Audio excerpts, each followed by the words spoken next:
Hello and welcome to Fire and Hammer Evangelism Ministry. Good to see you here today. Let's think for just a moment about this question. What if my church does not support my evangelism?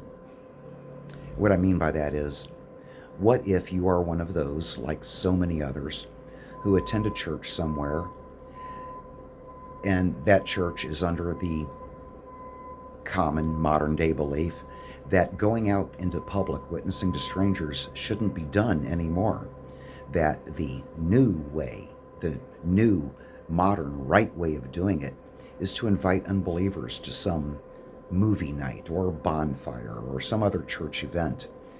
Let them see that we're not judgy, we're not threatening, that we love them, and if they like us, well, perhaps they'll come to a Sunday service. Yeah, you know where I'm heading. You know where I'm going with that. There's this mindset out there that we should not be out in public confronting strangers with the truth of the gospel.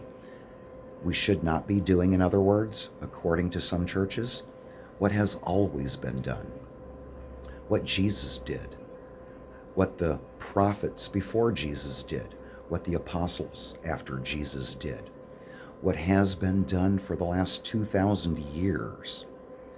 There's this mindset that it's not done that way anymore because we've come up with less threatening, less confrontational, more loving, more effective ways than Jesus himself established. Don't let yourself be discouraged by this. The important thing is, if God has laid upon your heart a true burden for the lost, and a true calling and a true ability to go and explain the gospel to people no matter where they are, then that is what you must do, even without your church's encouragement, even without the backing of your pastor.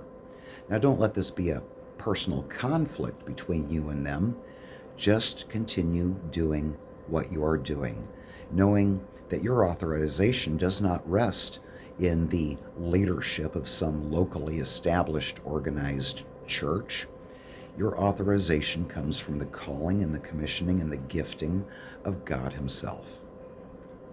So hopefully, you are one of those few blessed, those few truly, truly blessed ones who belong to a church that fully encourages what you do, fully supports, maybe even participates in what you do, comes out with you sometimes.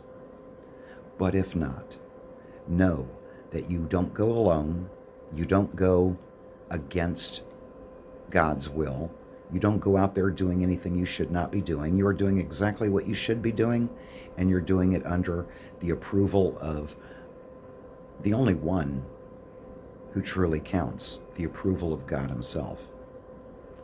Again, don't let this be a point of contention or debate or argument or division. Continue with your local church, but don't let them talk you down or talk you out of doing what must be done.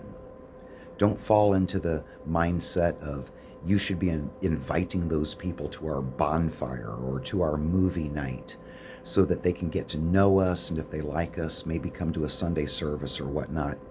I mean, sure, go ahead and invite people to those events that have nothing to do with the gospel. God can use anything, no matter how foolish, to call people to salvation. But the important thing is that if you are an evangelist, approved and sent by God, then you must do what you must do, without regard to the approval or disapproval of any established body of human beings. They can err. They can be wrong, thinking that they are doing right. Most importantly, don't argue, don't divide. Go and do what you must do. Souls are depending on it.